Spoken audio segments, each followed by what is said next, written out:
한 인간의 야망과 욕망의 끝은 과연 어디일까요? 이 질문 하나를 파고들기 위해 무려 60년이란 시간을 쏟아부은 작품이 있습니다. 바로 괴테의 필생의 역작 파우스트죠.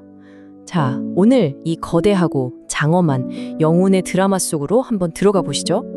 이 작품 전체를 관통하는 정말 중요한 한 문장이 바로 이거예요.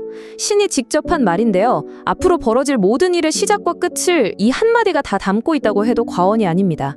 재밌는 건 인간은 실수를 탓하는 게 아니라 끊임없이 뭔가를 추구하고 노력하는 그 자체를 긍정적으로 보고 있다는 거죠.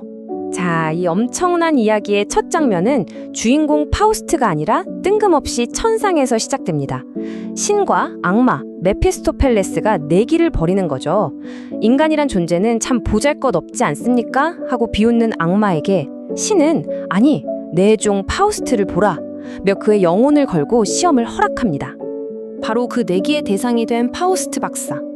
이 사람은요, 말 그대로 세상 모든 학문을 마스터한 사람이에요. 그런데 이 얼쩡난 지식이 그에게 만족을 줬을까요? 아니요.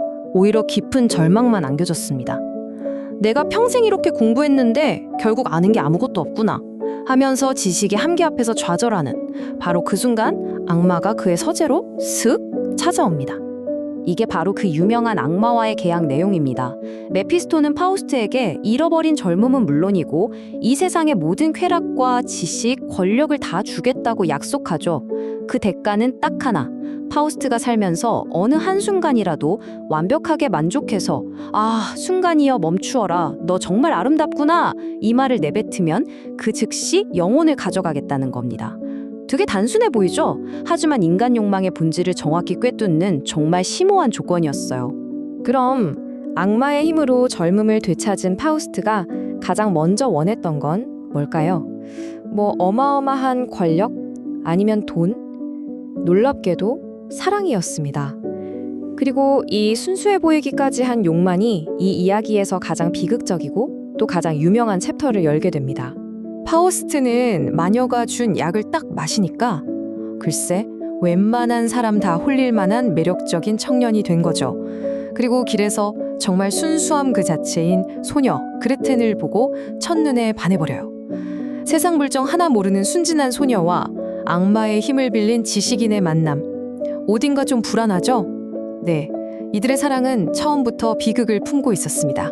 이들의 사랑이 결국 얼마나 끔찍한 파멸을 불러왔는지 한번 보세요. 그레첸과 단둘이 밤을 보내려고 어머니께 드린 수면제가 사실은 독약이었고 여동생의 명예를 지키려던 오빠는 파우스트의 칼에 맞아 죽습니다. 이 모든 비극에 결국 정신이 무너져버린 그레첸은 갓 태어난 자기 아이까지 물에 빠뜨리는 끔찍한 죄를 저지르고 결국 사형수가 되고 맙니다. 뒤늦게 이 소식을 들은 파우스트가 감옥으로 달려가서 그녀를 구하려 하지만 그레트에는 그의 손을 뿌리칩니다. 자신의 죄를 온전히 받아들이고 신의 심판에 스스로를 맡기겠다는 거죠. 참 아이러니하게도 인간 파우스트의 구원은 거부했지만 바로 그 참여와 믿음 덕분에 그녀의 영혼은 신의 구원을 받게 됩니다. 하늘에서 구원받았노라 하는 목소리가 울려 퍼지죠. 자, 이제 이야기는 스케일이 확 커집니다. 제 2부로 넘어가는데요. 한 개인의 사랑과 비극을 넘어서 이제 파우스트의 야망은 정치, 경제, 심지어 신화라는 인류 역사의 거대한 무대로 뻗어나갑니다. 그는 더 크고 더 궁극적인 만족을 찾아 헤매기 시작하죠. 파우스트가 만족을 위해 시도한 것들을 보세요. 황제의 궁정에서 막강한 정치 권력을 쥐고 흔들기도 하고요. 나라의 재정이 파탄나니까 땅속에 묻힌 금을 담보로 지폐를 발명해서 경제 위기를 해결하기도 합니다. 이걸로도 모자랐는지 시공간을 초월해서 고대 그리스로 날아가 역사상 가장 아름다운 여인, 바로 그 트로이의 헬레네와 사랑에 빠지기까지 합니다. 그런데 말이죠. 이 모든 눈부신 성취들을 다 이루고 나서 결과가 어땠을까요? 결국 전부 다 신기로 한낱 환상에 불과했습니다. 권력은 허무하게 부패했고 헬레네와의 사이에서 낳은 완벽해 보였던 아들은 어이없게 죽고 그녀도 사라져버렸죠. 이 모든 게 덧없는 꿈이었다는 걸 깨달은 파우스트는 결국 100년 전 좁은 서재에 앉아있던 그때처럼 여전히 텅 빈 마음으로 남겨집니다. 이제 100살 먹은 노인이 된 파우스트. 그는 자신의 마지막이자 가장 야심찬 계획에 착수합니다. 이제 개인적인 쾌락이나 영광이 아니라 인류 전체의 미래를 위해 땅을 바꾸는 거대한 사업을 시작하는 거죠. 그의 마지막 목표는 정말 숭고해 보입니다. 끊임없이 넘실대는 바다를 막아서 황무지를 옥토로 만들고 그 위에 누구의 지배도 받지 않는 자유로운 사람들이 살아가는 공동체를 건설하는 것. 그는 바로 이 이타적인 목표야말로 자기 삶에 진정한 의미를 줄 거라고 굳게 믿었습니다. 하지만 이 위대한 비전 뒤에는 정말 추악한 현실이 숨어 있었습니다. 그의 진보는 무자비한 폭력 위에 세워지고 있었던 거죠. 사업에 방해가 된다는 이유 하나만으로 그 땅에서 평화롭게 살던 무고한 노부부가 메피스토의 손에 끔찍하게 살해당합니다. 그 죄책감에 시달리던 파우스트 앞에 근심이라는 유령이 나타나고 그 입김 한 번에 파우스트는 두 눈의 빛을 완전히 잃고 맙니다. 바로 이 장면이 이 이야기 전체의 클라이맥스입니다. 육신의 눈은 멀었지만 파우스트는 마음의 눈으로 자신이 꿈꾸던 완벽한 미래 사회의 환영을 봅니다. 자유로운 땅에서 행복하게 일하며 살아가는 수많은 사람들, 그 숭고한 광경에 감격한 그는 마침내 악마와의 계약을 완성하는 바로 그 한마디를 외치고 쓰러집니다. 순간이여 멈추어라. 너 정말 아름답구나. 자, 계약 조건은 완벽하게 충족됐습니다. 메피스토 펠레스는 쾌제를 부르며 그의 영혼을 가지러 오죠. 이제 다 끝났다고 생각했을 겁니다. 그런데 여기서 정말 아무도 예상 못한 대반전이 일어납니다. 이 극적인 대립을 한번 보세요. 악마는 계약서의 글자 그대로 조건이 충족됐으니 영혼은 내 것이라고 주장하는데요. 바로 그 순간 천사들이 내려와 그를 막아섭니다.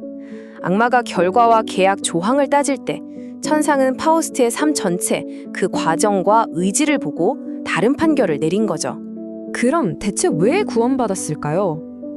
그 결정적인 이유는 바로 그의 노력, 그 자체에 있었습니다. 이 작품 맨 처음에 나왔던 신의 말, 인간은 노력하는 한 방황한다는 말이 여기서 정확히 증명되는 거죠.